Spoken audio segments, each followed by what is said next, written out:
Itu bajingan yang tolol. Kalau dia bajingan yang pintar, dia mau terima berdebat dengan Jumruh Hidayat. Tapi bajingan tolol itu sekaligus bajingan yang pengecut. Ajaib, bajingan tapi pengecut.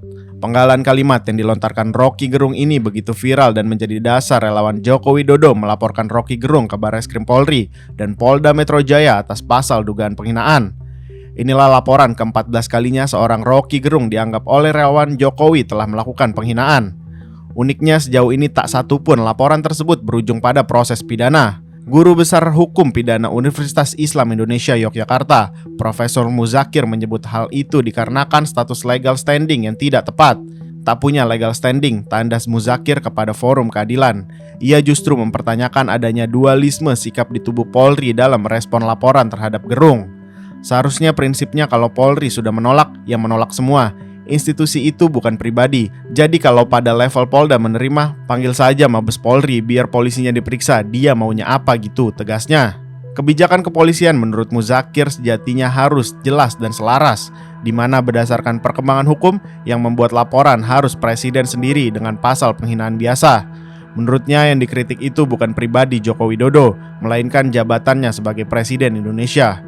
Adapun gaya komunikasi publik Rocky Gerung yang kerap melontarkan kritik dengan bahasa dan diksi yang lugas dan vulgar, menurut Muzakir seharusnya lebih dimaknai sebagai suatu pokok pikiran yang fundamental. Pertama, ekspresi daripada personality seseorang. Masing-masing orang tentu punya pertama intonasi, yang kedua adalah pilihan diksi, yang ketiga gaya bahasa orang. Rocky Gerung termasuk punya menyampaikan teknik seperti itu, ujarnya. Muzakir tak menganggap gaya bahasa dan intonasi Rocky Gerung sebagai bentuk penghinaan ataupun ujaran kebencian. Yang paling menarik mengapa Jokowi justru tidak pernah melaporkan Rocky Gerung atas pasal penghinaan sebagaimana dilakukan oleh para relawannya. Jangan-jangan Jokowi sebenarnya memaknai ucapan-ucapan Rocky Gerung sebagai sebuah kritik bukan hinaan.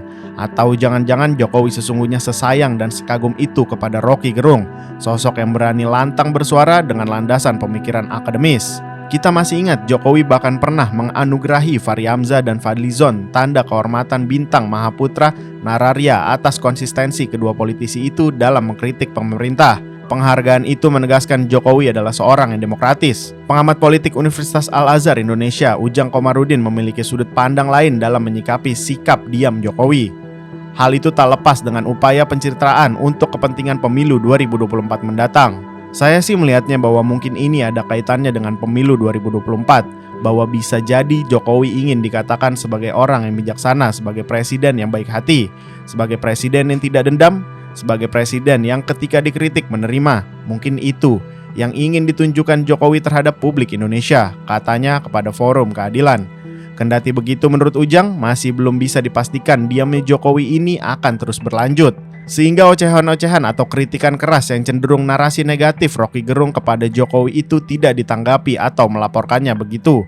Tapi tidak tahu ya ke depannya seperti apa, kita lihat saja, tuturnya. Partai Demokrasi Indonesia Perjuangan atau PDIP sebagai partai yang selama ini menempelkan status kepemilikan terhadap Jokowi dengan status sebagai petugas partai, menyebut Jokowi adalah sosok yang demokratis. Pak Jokowi menghargai berbagai pandangan yang berkembang, baik yang memuji maupun yang mengkritisinya.